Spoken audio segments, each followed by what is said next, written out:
Halo semua, selamat datang di Keluh Kesah Reddit, di mana kami akan berbagi cerita menarik dari seluruh belahan dunia. Kali ini kami akan membagikan cerita dengan tema Malicious Compliance, yaitu mengisahkan tentang sengaja mengikuti arahan orang sok tahu dengan maksud buruk. Berikut ceritanya. Cerita pertama. Kamu pikir kamu lebih pintar dari aku? Aku nggak setuju, tapi aku akan bermain bersama jika kamu membayar aku lebih. Cerita dari kuliah. Aku sedang mengerjakan pekerjaan di kampus yang merupakan pekerjaan IT, jadi aku melakukannya dari jarak jauh, yaitu dari kamar asrama. Mengapa meninggalkan ruangan ketika aku bisa mendapatkan bayaran untuk duduk di tempat tidur dan bekerja? Jadi suatu hari aku perlu menjalankan skrip besar yang akan memakan banyak waktu. Aku tidak ingin memblokir laptop sendiri untuk pekerjaan ini, karena itu akan mencegah aku melakukan program lain, karena program itu sangat berat. Aku mengirim email kepada supervisor meminta untuk menggunakan komputer di kantornya, karena dia memiliki beberapa bilik kosong dengan komputer. Dia bukan penggemar, jadi aku memutuskan untuk mendiskusikan dengannya ketika aku bertemu dengan supervisor berikutnya. Pekerjaan itu bukan prioritas. Ketika aku bertemu dengannya sebulan kemudian, dia masih tidak mengerti mengapa aku membutuhkan komputer. Dia bukan ahli IT. Aku melakukan pekerjaan IT untuk satu proyek dan satu-satunya orang yang mengerjakan itu.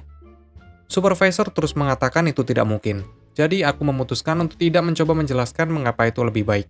Tetapi bertindak seperti itu satu-satunya pilihan.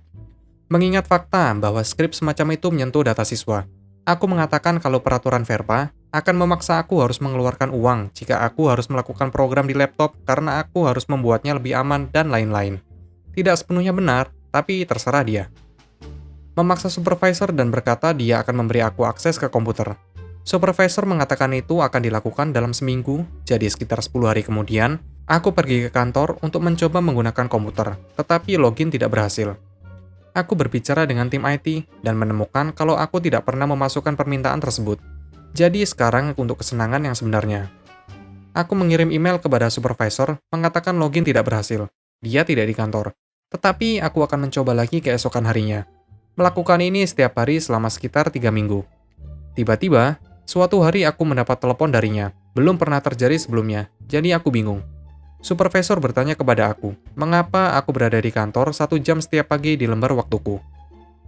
Aku mengatakan kalau itu adalah waktu yang aku habiskan untuk pergi ke kantornya, mencoba untuk masuk ke komputer, dan kemudian gagal, sehingga harus kembali dan mencoba lagi keesokan harinya. Dia tidak mengatakan apa-apa, dan hanya menutup telepon. BTW, upah per jamku sekitar $20, jadi itu $300 selama 3 minggu.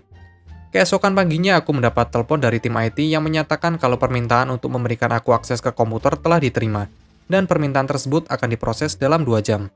Lihatlah, sore itu aku mendapat email yang mengonfirmasi bahwa aku memiliki akses, dan keesokan paginya, ketika aku pergi ke kantor, dan memiliki akses ke komputer.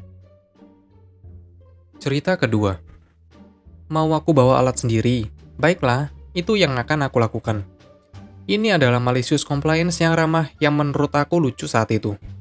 Itu kembali sekitar 15 tahun yang lalu, ketika aku masih magang menjadi tukang kayu. Aku bekerja untuk 2 orang, dan kami bepergian dengan van tidak terlalu besar. Pada saat kami mendapatkan semua bahan dan alat kami, pada dasarnya tidak ada ruang tersisa untuk barang lain. Aku sebagai magang, tidak repot-repot membawa banyak alat, karena aku cuma belajar dan tidak membutuhkan jangkauan penuh untuk semua yang aku lakukan, ditambah kami sudah memiliki 2 dari semua alat, sehingga tidak terlalu sulit untuk hanya berbagi tanpa menyebabkan terlalu banyak kerumitan. Terlepas dari ini, salah satu dari mereka akan selalu menyuruh aku untuk membawa alatku sendiri, dan meminta aku untuk meminjam, dan lain-lain. Hal ini berlangsung terus-menerus, sampai pada titik di mana aku tidak mau repot-repot mendengarkannya, dan orang lain, yaitu bos, hanya menyuruh aku untuk membawa alatku, sehingga akan mencegah pertengkaran, dan aku membutuhkannya. Pada akhirnya, ya tidak masalah, aku pulang ke rumah, dan aku memuat semua peralatan yang aku miliki, setidaknya satu dari semua yang aku perlukan untuk diriku sendiri. Lalu memasukkannya ke dalam mobil untuk menemui mereka di halaman di pagi hari. Aku memiliki bor, gergaji bundar, 2 di antaranya, planer listrik, planer tangan, bujur sangkal, bevel. Jadi aku membawa semuanya di hari berikutnya, dan menaruh semuanya ke van ketika rekan kerja berada di dalam, dan di depan semua orang rekan kerja keluar melihat kepadaku berdiri dengan peralatanku. Rekan kerja hanya tertawa, tetapi tahu kalau benar tidak ada ruang. Dia kemudian harus mengeluarkan semua alat di dalam van untuk memuat alatku dan memuat ulang van di dalam permainan Tetris raksasa untuk memasukkan semua alat. Cukup adil, dia menerimanya dengan baik dan mengakui kalau aku mungkin tidak membutuhkan sebanyak yang aku bawa, dan itu dimainkan sebagai sedikit kesenangan. Dan kami tahu, dia tidak bisa mengatakan apa-apa lagi tentang itu, dan menjadi target dari lelucon setelahnya. Cerita ketiga. Aku belum masuk cukup lama. Oke. Cerita terakhirku untuk hari itu, juga dari kuliah. Aku mengerjakan beberapa program untuk sebuah proyek untuk sebuah departemen di perguruan tinggi. Sekitar sebulan, ketika aku bertemu supervisor untuk memberitahu dia mengatakan kalau aku melakukan list banyak pekerjaan yang sedang dilakukan, dan aku mengirim segala macam email pembaruan.